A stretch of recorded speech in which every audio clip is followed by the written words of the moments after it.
Welcome to Awakening You channel.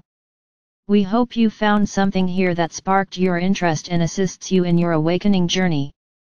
If you appreciate what we do, please support us. Thank you. We piled into the car enjoying the last rays of sunlight before afternoon storms moved in. Heading out on a road trip with girlfriends, we were about to spend a few hours poring over clothes at a massive vintage clothing sale in Boston.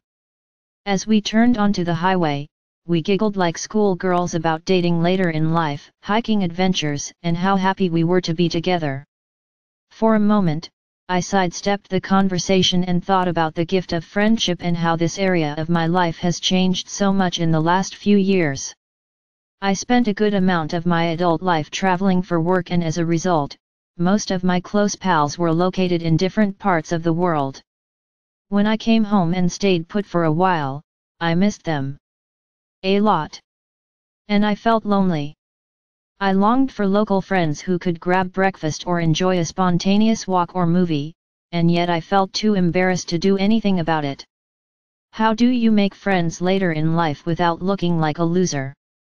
Harsh, I know, but that's how I felt, silly for needing friends and clueless about how to find them.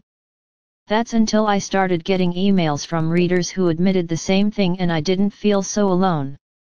Now, laughing with a group of women I've come to adore, I had one of those moments when you realize you've arrived at a place you weren't quite sure you'd ever get to.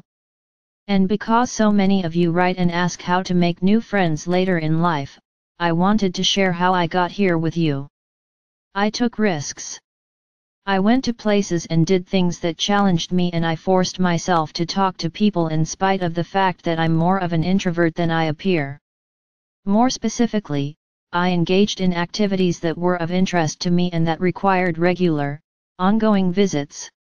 For example, I joined a small CrossFit gym and worked out 3 times a week. I started polar plunging with a group of 30 women every Friday and accepted invitations to plunge with smaller groups on other days as well. As I got to know people in these places, I invited some for tea or to dinner, even though I felt like an awkward teenager, vulnerable, afraid of being rejected, or nervous about what to say. And I started accepting invitations I used to decline because of the complications of living a public life. This decision rewarded me with the opportunity to meet interesting people who shared my desire to build healthy, fun relationships with intention and care.